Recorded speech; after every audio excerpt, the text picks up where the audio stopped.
আসসালামু আলাইকুম। সবাই কেমন আছেন? আশা করি সবাই ভালো আছেন। আজ আপনাদের জন্য নিয়ে এসেছি গভীর সেই রাত গল্পের ৩ নম্বর পর্ব। আশা করি গল্পটি আপনাদের ভালো লাগবে। তাহলে চলুন শুরু করা যাক। ওনার বাড়ি থেকে বেরিয়ে রাস্তায় আসতেই একটা ট্যাক্সি পেয়ে গেলাম। ট্যাক্সিতে উঠে সোজা হসপিটালে চলে এলাম। হসপিটালে এসে দেখি মা, ছোট ভাই বোন দুজন বসে আছে। শরীরের এই অবস্থা নিয়ে জোরে হাঁটতেও পারছি না। কোনো রকম পা টেনে টেনে মায়ের সামনে দাঁড়াতেই মা আমাকে অবাক করে দিয়ে উঠে এসে ঠাস ঠাস করে দুটো থাপ্পড় মেরে দেয়। আমি তো চোখ বড় বড় করে মার দিকে তাকিয়ে আছি। এটা কি হলো? মা আমাকে মারলো, কিন্তু মারলই বা কেন? আমি আবার কি করলাম? এদিকে আমার শরীর আমার সঙ্গ দিচ্ছে না। অনেক কষ্টে এই শরীরটাকে নিয়ে দাঁড়িয়ে আছি আমি। তার উপর মার এমন আচরণ, আমি যেন খেই খুঁজে পাচ্ছি না। মা বলে, তোর কোনো আকল জ্ঞান আছে? কাল রাত 1টা বাজে, কাজ আছে বলে বেরিয়ে গেলি।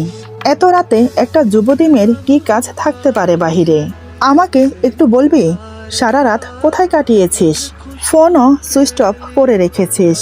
এতবার ফোন দিলাম, ফোন বন্ধ। কি এমন মহান কাজে গিয়েছিলি বলবি? আমার কি তোর জন্য টেনশন হয় না মনে করিস?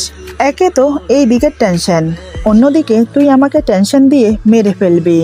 রাতের বেলা বাহিরের জগৎ কতটা খারাপ আমি জানি। যদি কিছু হয়ে যেত তোর, তাহলে আমাদের কি হতো একবার ভেবে দেখেছিস? আরো নানান প্রশ্নের মুখোমুখি হতে হলো আমাকে, কিন্তু আমি কোনো কথা বললাম না। সত্যি বলতে আমার কথা বলতে ইচ্ছে করছে না। সারা রাত মাঝে আমাকে নিয়ে টেনশন করেছে, সেটা আমি বেশ বুঝতে পারছি। তবে আমি কোথায় ছিলাম, সারা রাত কি করেছি, কিছুই যে বলতে পারবো না। চোখে দিয়ে টপ টপ করে জল পড়ছে, আর নিজেকে ধরে রাখার মতো অবস্থায় নেই আমি। মাকে শক্ত করে জড়িয়ে ধরে চিৎকার করে কান্না করে দিলাম। আমাকে এমন করে কান্না করতে দেখে মা তো হতভ্রম হয়ে যায়। মা বুঝতে পারছে না আমি এমন করে কান্না করছি কেন। মুহূর্তেই মার রাগ পড়ে গেল। মা আমাকে বুকে জড়িয়ে ধরে বলে, কি হয়েছে মা আমার? তুই এভাবে কাঁদছিস কেন? আমাকে বল। আমি কিছু না বলে অনেকক্ষণ কান্না করলাম। মনে হচ্ছে মনের কষ্টটা একটু হলেও হালকা হয়েছে, কিন্তু আমাকে কেমন যেন অপরাধ বোধ ঘিরে ধরেছে। এমন মনে হচ্ছে আমি জেনে শুনে পাপ করেছি। একটা রাতের মধ্যেই সব কেমন যেন পাল্টে গেল। আমি মাকে ছেড়ে দিয়ে বললাম, তোমরা বসো, আমি ডাক্তারের সাথে কথা বলে আসি। মা বলে, হ্যাঁ রে মা, টাকা জোগাড় করতে পেরেছিস? আমি বললাম, মা বলে, এতগুলো টাকা কোথায় পেলি? আমি বললাম, কোথায় পেয়েছি সেটা পরে বলছি, আগে টাকাটা জমা দিয়ে আসি। এই বলে ডাক্তারের কেবিনের উদ্দেশ্যে চলতে শুরু করলাম। কিন্তু আমার চলার ধরন দেখে মা বেশ অবাক হয়। মা আবার আমাকে থামিয়ে দিয়ে বলে, রোদেলা, তোর পায়ে কি হয়েছে? তুই এভাবে হাঁটছিস কেন মা? মায়ের কথা শুনে মনে মনে ঘাবড়ে গেলাম, ধরা না পড়ে যাই।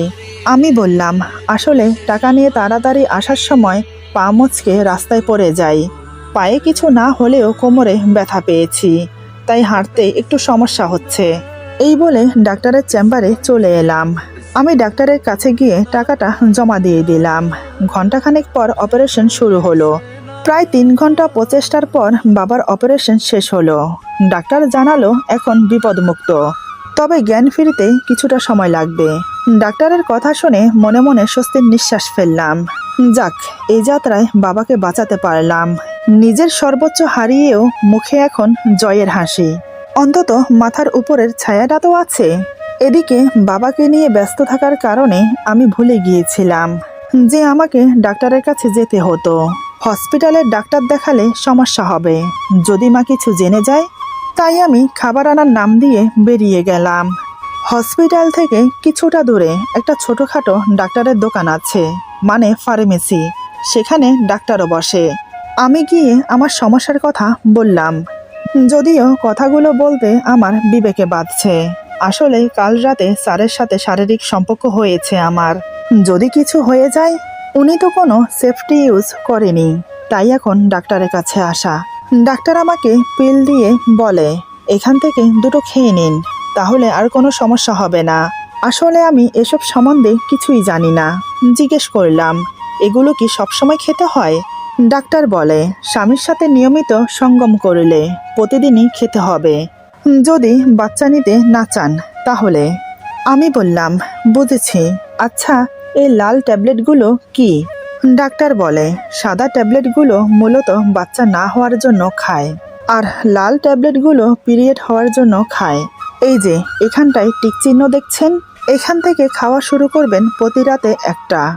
এটা এভাবে রাউন্ড রাউন্ড করে প্রতিটা ওষুধ খুলবেন। তবে সাবধান, উল্টোপাল্টা ওষুধ খুলবেন না, তাহলে কিন্তু হিতে বিপরীত হবে। আশা করি বুঝতে পেরেছেন। আমি বললাম তারপর আর কিছু ব্যথার ওষুধ নিয়ে বেরিয়ে এলাম।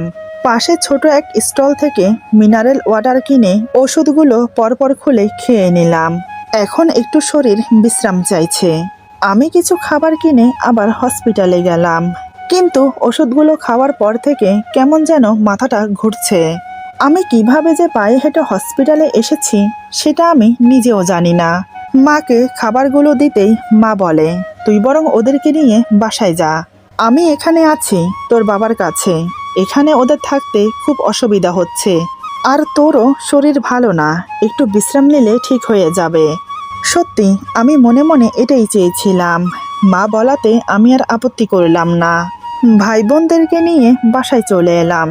বাসায় এসে ওরা ওদের রুমে চলে গেল, আমি আমার রুমে চলে এলাম। রুমে এসে দরজা লাগিয়ে বিছানায় চিত হয়ে শুয়ে পড়লাম। মাথার উপর সিলিংয়ে ঝুলে থাকা ফ্যানের দিকে তাকিয়ে ভাবনায় ডুবে গেলাম।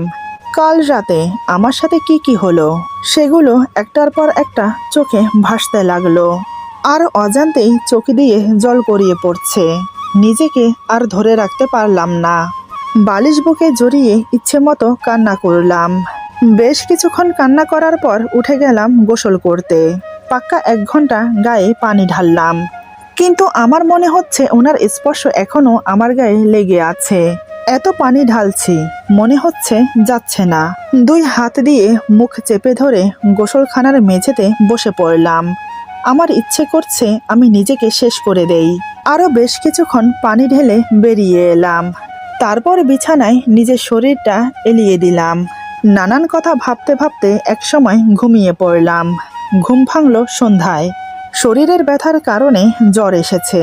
বিছানা থেকে ওঠার অবস্থায় নেই আমি এখন।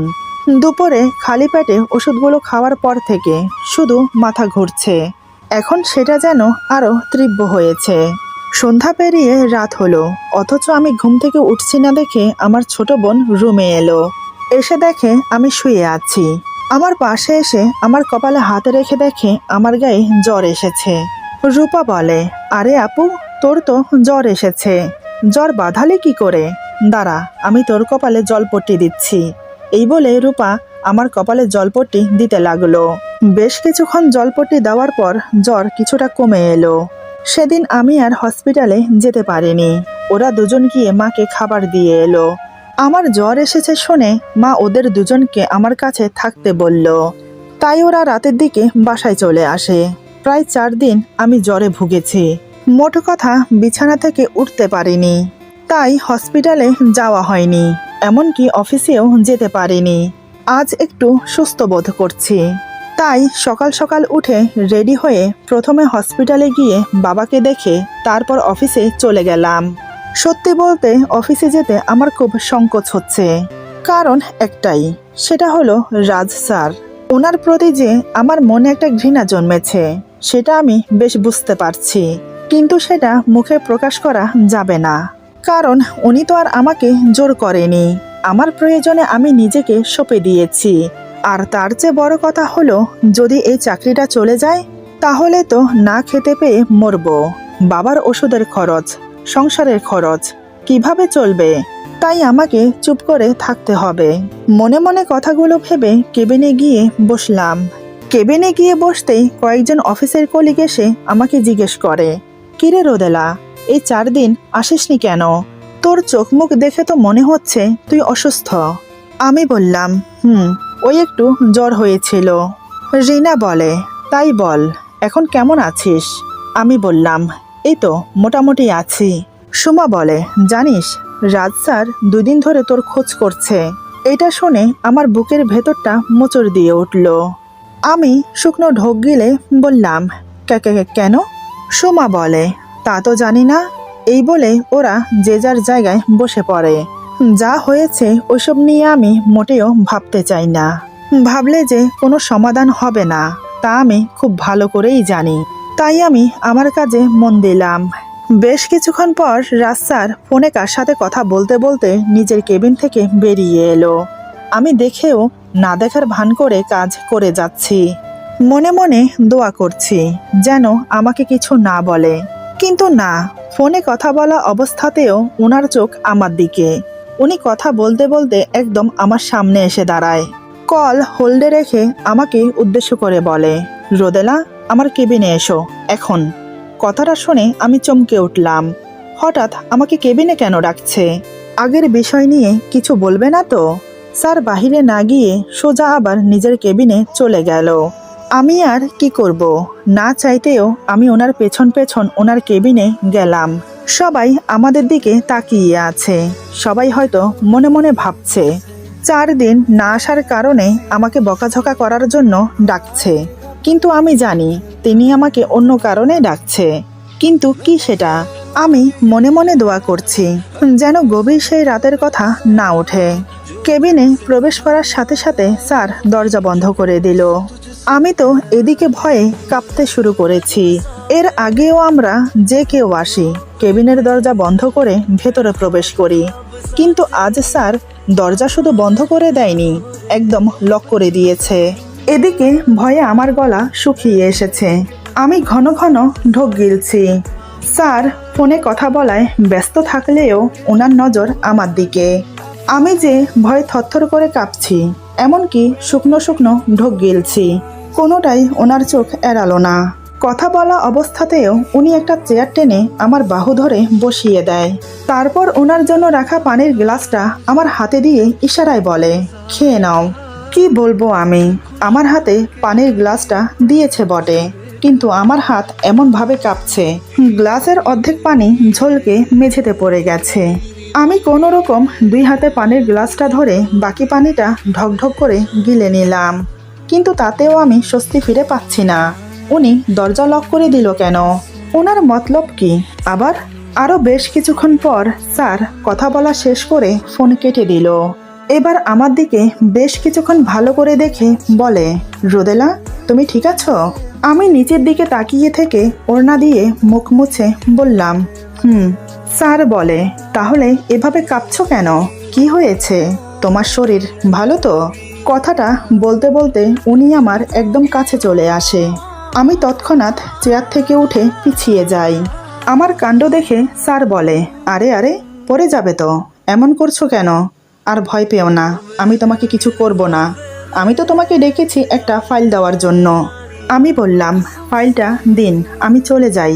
স্যার বেশ বুঝতে পারল আমি মোটেও স্বাভাবিক নেই, তাই উনি কথা না বাড়িয়ে ফাইলটা আমার হাতে দিয়ে বলে, এই ফাইলটা আজকের দিনের অংশে শেষ করো, সন্ধ্যায় এটা চাই আমার। এবার তুমি আসতে পারো। ফাইলটা নিয়ে আমি এক প্রকার ছুটে বেরিয়ে এলাম রুম থেকে বেরিয়ে হাঁপ ছেড়ে বাঁচলাম। আমার অবস্থা দেখে আশেপাশের সবাই বলে ওঠে, রোদেলা, কি হয়েছে? কোনো সমস্যা? আমি তৎক্ষণাৎ ওদেরকে বুঝতে না দিয়ে নিজেকে স্বাভাবিক করে নিয়ে বললাম, ও কিছু না, একটু অসুস্থ বোধ করছি। একজন বলে, শরীর যখন ভালো না তাহলে ছুটি নিয়ে চলে যা। আমি বললাম, এমনিতেও 4 দিন আসেনি, এখন আবার ছুটি চাইলে দেবে না। আর এমনিতেও অনেকগুলো কাজ বাকি আছে আমার, এগুলো শেষ করতে হবে। এই বলে নিজের কেবিনে চলে এলাম। চেয়ারে বসে বেশ কিছুক্ষণ চোখ বন্ধ করে হেলান দিয়ে শুয়ে থাকলাম। অনেকটা সময় লাগলো নিজেকে পুরোপুরিভাবে শান্ত করতে। সত্যিই কি উনি আমাকে ফাইল দেওয়ার জন্য ডেকেছিল, নাকি ওনার মতলব অন্য কিছু ছিল? যদি ফাইলই দেবে তাহলে অমন করে দরজা লক করলো কেন? কথাটা নিয়ে অনেকক্ষণ ভাবলাম, কোনো উত্তর খুঁজে পেলাম না। তাই স্যারের দেওয়া ফাইলের কাজটা করতে লাগলাম। বিকেলের দিকে স্যারের কেবিনে গিয়ে ফাইলটা দিয়ে আসলাম। তখন অবশ্য কিছু বলেনি। রাত 8টার দিকে অফিস ছুটি হওয়ার পর সোজা হসপিটালে গেলাম। আমি অসুস্থ থাকার কারণে কয়দিন মা ছিল বাবার কাছে। এখন যখন একটু সুস্থ বোধ করছি তাই মাকে বাসায় পাঠিয়ে দিলাম। বাবাকে এখন বেডে দেওয়া হয়েছে। তবে কথা বলা একদম নিষেধ, তাই ইশারাতে যা বলার বলে। এভাবেই 2 সপ্তাহ কেটে গেল। নিয়মিত অফিসে যাচ্ছি, আবার হসপিটালে বাবাকেও দেখতে যাচ্ছি। একদিন মা থাকে তো অন্যদিন আমি থাকি। ছোট ভাই বোন দুজনের স্কুল আছে, তাই ওদেরকে তেমন একটা হসপিটালে আসতে দেয় না। অন্যদিকে স্যার ওই দিনের রাতের ব্যাপারে কিছু বলেনি, বা টাকাটা দিয়ে আমি কি করেছি সেটাও জানতে চাইনি। উনি এমন বিহেভ করে মনে হয় ওনার আমার মাঝে কিছুই হয়নি। যাই হোক, আমি আর যা হয়েছে তা নিয়ে ভাবা ছেড়ে দিয়েছি, কারণ ভেবে তো কিছু করার নেই। যা হারিয়েছি তা তো আর ফিরে পাবো না, সবই আমার নিয়তি। তাই আমি কাউকে দোষও দিতে পারি না। বাবা অনেকটা সুস্থ হয়েছে, আজ বাবাকে হসপিটাল থেকে ছাড়বে। তাই আমি আজ একটু অফিস থেকে তাড়াতাড়ি ছুটি নিয়ে সন্ধ্যা 6টার দিকে হসপিটালে গেলাম। বাকি টাকাটা দিয়ে সবকিছু বুঝে নিয়ে বাবাকে নিয়ে বাসায় ফিরতে ফিরতে রাত 9টা বেজে গেল। এরই মধ্যে বাবা মা কেউই জানতে পারলো না অপারেশনে কত টাকা খরচ হয়েছে। সবাই জানে 1 লক্ষ টাকা খরচ হয়েছে। মা জানতে চেয়েছিল। আমি বললাম অফিসের বস থেকে নিয়েছি লোন হিসেবে, প্রত্যেক মাসে মাসে দিয়ে দিতে হবে। সবটাই আমি ম্যানেজ করে নিয়েছি। বাবা সম্পূর্ণ বেড রেস্ট। 2-1 মাস কোনো কাজই করতে পারবে না বাবা, তাই সংসারের পুরো দায়িত্ব আমার কাঁধে। এভাবে পুরো 1 মাস কেটে গেল। আমি তো ভেবেই নিয়েছি সামনে আর কোনো সমস্যা হবে না, কিন্তু আমার ধারণা সম্পূর্ণ ভুল করে দিয়ে একদিন সন্ধ্যার দিকে স্যার আমাকে কেবিনে ডাকলো। আমি ভাবলাম হয়তো কোনো কাজের জন্য ডাকছে। গেলাম স্যারের কেবিনে। সত্যি কথা বলতে যতই আমি ভুলে থাকতে চাই, ভুলে থাকা কি যায়? স্যারকে দেখলেই আমার সেই রাতের কথা মনে পড়ে। যাই হোক, দরজার কাছে দাঁড়িয়ে বললাম, স্যার ভেতরে আসবো? স্যার বলে, অবশ্যই ভেতরে আসো। আমি ভেতরে প্রবেশ করে স্যারের সামনে গিয়ে দাঁড়ালাম। স্যার আমাকে চেয়ার দেখিয়ে দিয়ে বলে, বসো। তারপর একটা মোটা খাম আমার সামনে এগিয়ে দিয়ে বলে, তোমার স্যালারি। স্যার আজ আমাকে নিজের হাতে স্যালারি দিচ্ছে দেখে আমি বেশ অবাকই হলাম, কারণ এর আগে ম্যানেজার সবাইকে স্যালারি দিত, সাথে আমাকেও দিত, কিন্তু আজ স্যার নিজের হাতে দিচ্ছে কেন? বুঝলাম না কিছু। আমি স্যালারি হাতে নিয়ে বললাম, ধন্যবাদ স্যার। স্যার বলে, এখানে তোমার পুরো স্যালারি আছে। এটা শুনে আমি আরো অবাক হলাম, কারণ স্যারের সাথে আমার কথা হয়েছে প্রত্যেক মাসে আমার স্যালারি থেকে 20,000 করে কেটে রাখবে। তাহলে পুরো টাকা কেন দিল? আমি কিছু না বলে খাম খুলে সেখান থেকে 20,000 টাকা স্যারকে এগিয়ে দিয়ে বললাম, এটা রাখুন স্যার। স্যার বলে, লাগবে না, রেখে দাও তুমি। আমি তো স্যারের কথা শুনে নিস্তব্ধ হয়ে স্যারের দিকে তাকিয়ে আছি। আমি বললাম, কেন স্যার? আপনার সাথে আমার কথা হয়েছে প্রত্যেক মাসে 20,000 করে দেওয়ার, তাহলে এখন নেবেন না কেন? দেখুন স্যার, 10 লক্ষ টাকা আমি একসাথে আপনাকে দিতে পারবো না, কারণ সেরকম সামর্থ্য আমার নেই। তাই আমি আপনাকে প্রত্যেক মাসে 20,000 করে দিয়ে দেব। প্লিজ স্যার, টাকাটা রাখুন। স্যার বলে, তুমি সুস্থ আছো? আমি বলছি কি, আর স্যার আমাকে কি জিজ্ঞেস করছে? আমি বললাম, জি স্যার, আমি সম্পূর্ণ সুস্থ আছি। স্যার বলে, তাহলে চলো। আমি বললাম, কোথায়? স্যার বলে, কোথায় আবার? আমার বাসায়। এতক্ষণ যাও সাহস নিয়ে কথা বলছি, এখন আমার সব সাহস মুহূর্তেই উবে গেল। ধীরে ধীরে মনের ভেতর ভয়ের দানা বাঁধতে শুরু করলো। আমি বললাম, কেন স্যার? আপনার বাসায় কেন যাব? স্যার বলে, ভালো প্রশ্ন করেছ। আজ থেকে প্রত্যেক সপ্তাহে একদিন করে তুমি আমার বাসায় যাবে, আর সারা রাত আমার সাথে কাটাবে। এখন চলো। স্যারের কথা শুনে আমি বাকরুদ্ধ হয়ে গেলাম, মুখ দিয়ে কথাই বের হচ্ছে না। স্যার এটা কি বলছে? ওনার বাসায় যাব মানে? এমন তো কোনো কথা ছিল না। আমি বললাম, এমন কোনো কথা হয়নি আপনার সাথে স্যার। আপনার সাথে আমার শুধু 1 রাতের কথা হয়েছিল, আর 10 লক্ষ টাকা আমি আপনার কাছ থেকে ধার নিয়েছি। এর বিনিময়ে আমি বলিনি যে প্রত্যেক সপ্তাহে একদিন করে যাব, বা সপ্তাহে 1 রাত করে আপনার সাথে কাটাবো। তাহলে আপনি এই কথা কেন বলছেন এখন? এটা তো অন্যায়। স্যার বলে, এখন কি ন্যায় অন্যায় তুমি আমাকে শেখাবে? তোমার মনে আছে যেদিন আমি তোমাকে টাকা দেই সেদিন তুমি একটা এগ্রিমেন্টে সাইন করেছো, মনে পড়ে কিছু? আমি বললাম, জি মনে আছে, সেটা তো আমি স্বইচ্ছায় করেছি, তার ব্যাপার ছিল। স্যার মৃদু হেসে বলে, আমি বলেছিলাম তোমাকে এগ্রিমেন্টটা পড়ো। বোকা মেয়ে তুমি, এগ্রিমেন্টটা না পড়ে সাইন করে দিয়েছো। একবার পড়া উচিত ছিল তোমার। সেখানে কি লেখা আছে? দাঁড়াও, তুমি বরং এখন এগ্রিমেন্টটা পড়ো। এই বলে উনি একটা পেপার আমার দিকে এগিয়ে দিল। আমি হাতে নিয়ে পেপারটা পড়ে আমার মাথায় যেন বিনা মেঘেই বজ্রপাত হলো। আমার কোথাও ভুল হচ্ছে মনে করে আমি একবার নয় 3-4 বার পেপারটা পড়েছি, কিন্তু না, আমার ভুল হচ্ছে না। পেপারে সাফ সাফ লেখা আছে 10 লক্ষ টাকার বিনিময়ে আমি সপ্তাহে একদিন ওনার বাড়িতে ওনার সাথে গিয়ে থাকবো। আমার কোনো অভিযোগ নেই, আমি স্বইচ্ছায় ওনার সাথে থাকতে রাজি আছি। আমার চোখে জল চলে এলো এটা পড়ে।